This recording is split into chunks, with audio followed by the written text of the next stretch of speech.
Hi friends, it's Lauren Taylor. Thank you for joining me in my craft room today.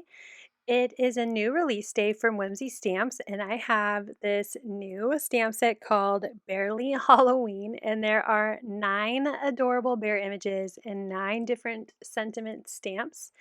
There is a coordinating die set, but what I'm really excited to share with you in this video is the new No Fuss instant masks that Whimsy Stamps has just recently come out with, and I'm going to use the masks for today's project. So I'm going to start with stamping out my cute little bears. I'm only going to do 3 for this card, and I will admit it was very difficult to decide on which bears I wanted on my project. I knew I wanted to go with a traditional kind of orange and black Halloween theme.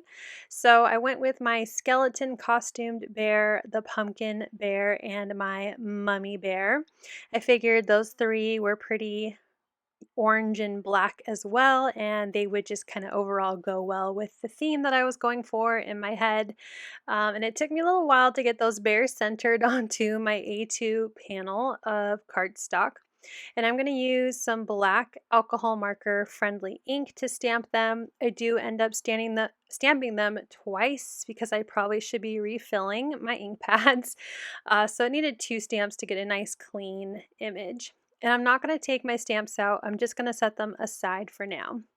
I've zoomed in here so I can show you my coloring. I am using Ohuhu art markers, and I prefer the Honolulu B, and that's because I can use the brush and nibs for these markers. I generally like using brush, but the nibs are nice when you can get into small spaces or you're just trying to do an outline. So for my oranges, I'm using YR180 and YR170 to color in my little pumpkin bear costume. For the skeleton, I'm just adding a little bit of shadow to the bones of his little costume. So I'm using WG01 and my colorless blender to just soften out that gray. I didn't really want it to have any color, but I wanted some shadow and dimension like the rest of my little bears here will have. For the mummy, I wanted to go more of a kind of yellowy warm gray, so I'm going with my yellow grays, and this is YG080 as the darker tone creating the shadow, and then I have YG040 as the lighter tone. So I added in all of the shadow on my mummy and then just using this lighter color to blend it out, very similar to how I colored my little pumpkin. Now for the bears themselves, I'm going to use my BRs. So I'm starting with BR1 and I'm going to add the shadow for all 3 of my bears. I'm just showing you the darkest color for all 3 bears, but for the other 2, I'm just going to color in 1 bear because it's the same process for all my bears, but just wanted to show you where I was adding the shadow. So just on the bottom of the ears and around the side and bottom of their faces. And then I'll bring in BR2 and I will color the rest of the outside of the ears, bring in a little bit of that shadow from the BR1 into the faces of the bear. And then I'll bring in BR1, which is the lightest color. And I'm not going to completely color in the ears. I'm going to bring in a pink for the center of their ears, but I will fill in the rest of the faces and for this bear, his hands and feet as well. But that color will blend all 3 of those really nicely together. For the pinks of the ears, I'm bringing in E470. I just wanted a nice kind of pale pink that blended in well with the browns. And then I'm using R120 for the cheeks because my bears are pretty dark and so I needed some really pinky pinks to create cute pink cheeks for my bears. I'm opening up my No Fuss instant masks. Again, this is for the Barely Halloween set, and there are 4 sheets of masks, and they're already cut to the exact size of my images, and they're also laid out in the same way as the stamp set is. So for my mummy, I knew it was the top right, so I went ahead and grabbed that mask. And these are repositionable, so if you don't get it lined up perfectly the first time, like I just did, you can peel it back up and try again. So that was the first one. Now I'm going to grab the skeleton who's in the middle of the sheet pack, and I'm going to add that one as well. And again, it's the very size of the image. So if you use these masks, you will not have a little outline around your images, which I know is a lot of people's preference when it comes to stamped images, is to not have that white outline. So this is great if you're stamping onto your backgrounds and you want to have some coloring behind your images. These masks are going to be perfect. And finally, the little pumpkin, which I will line up using the top of his little pumpkin hat costume to line that up. Once I have all those in place, we're going to move on to our ink blending. So I'm grabbing a bunch of different colors today. I started off with 3, but it was too light, so I will bring in some darker colors as I go along. I'm using my 6x6 grip mat from Waffle Flower. I realized I put it kind of low. I like to try to keep things somewhat centered when I'm recording, so I just moved it up. So it's a grip mat and it sticks to my glass mat really well, and it also grips onto my paper really well, so I don't have to hold on to it while I'm ink blending. The first color I'm starting off with in the center here is Fossilized Amber, and I'm literally just blending right over those masks. I am just trying to create a nice little yellow glow around my 3 images. And after I'm happy with the amount of Fossilized Amber I have on there, I'm going to go to my next color, which is Wild Honey.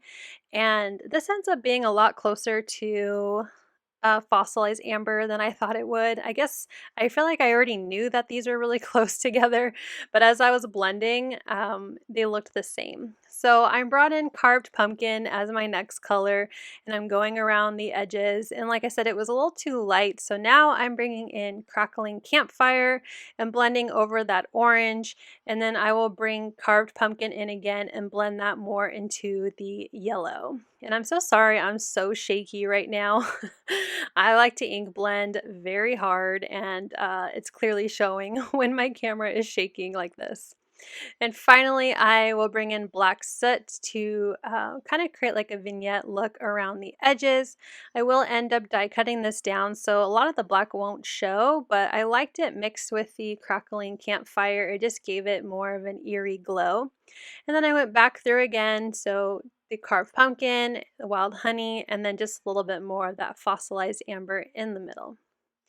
I'm going to take my water sprayer, my distress sprayer, and sprinkle it into my hand and then use my fingertips to flick on the water. I didn't want to get too much water on my masks. I didn't want them to get wet and damage my paper in any way.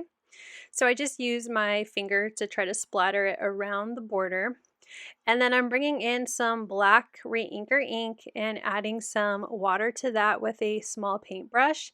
And I'm going to flick that all around the edge of my background as well. So keeping the mask on while I'm doing all of this so my images stay in perfect tact. So once that is done, I can peel off my mask, and these were stuck on really well. I mean, there was no damage to my paper at all, and honestly, there really was no damage to the mask when I peeled them off. I definitely could have used them again if I wanted to do more yellow, but I think that will be it for these masks. I'm so happy that I have 3 more sheets, and I still have 6 more critters of these little bears from the set of that first sheet that I used. So I could make this card again, choosing 3 different bears, another 2 times. So once I get all of these peeled off, I'm loving just how perfect my ink blending looks around my images. It looks like they, the detail of these masks just make the card look really great. So I'm going to go ahead and pick up my background and set it aside to dry. That ink splatter just needs a little bit of time before I can move on to the next step, but I will use that time to clean up my desk. Now that my background is dry, I'm actually going to put it back into my Misty, and I'm going to restamp my bears. I didn't remove them because I knew that ink blending over some of the ink would kind of dilute the black of the original ink when I was coloring. So I'm going to use VersaFine and Onyx Black this time, and I very carefully, it's always so scary when I do this, but stamped the black outline again, and I just love how it really makes those bears just pop off the background. So once I'm done with the bears, I got out my sentiment and I just picked 3 of the different sentiments from the set. Like I said, there are 9 bears and 9 sentiment stamps. And I went with Boo, Trick or Treat, and Time for Treats. And I did my best to center them to the background. Now that all of that is done, I'm going to grab my FaDoodles Frames Scallop Rectangles die set, and I'm going to use the largest die from this set to cut out my background. I will lose some of the darker edges, but I'm okay with that because I will grab a piece of black pattern paper from the Haunted Graveyard 6x6 paper pack, and that will bring in some of that darkness. So I'll go ahead and trim down the 6x6 piece to A2 in size, which is 4 1/4 by 5 1/2, and this will create a nice background for my orangey ink blended panel. I'm also going to grab an A2 size card base. I already had one cut and scored, so I just need to grab my bone folder to really push on that crease. And then I will grab my big tape runner to glue all of these layers together. So I'll start with my black spider web, and actually I did not do for A2. It actually was an 1/8 of an inch smaller on both sides, the vertical and horizontal, so there's a very tiny white border on my A2 card base. And then I added adhesive to my scalloped panel and glued that down as well. I thought about adding some dimension with enamel dots or my pops of color, but really I just like this single layer Halloween card, and I love that I could just switch up the cute little bears and create a completely different card with different colors, but yet still have the same single layer outcome. But I love how cute this Halloween card turned out, and it was so fun and easy using those NoFuss masks, and I'm really excited for the new release today from Whimsy Stamps, so make sure you go check it out today. Thank you so much for watching. I hope you'll click like, and if you're new here, I hope you'll subscribe and come back. As always, you can find everything I use down below in the description box. Thank you and have a wonderful day. Bye!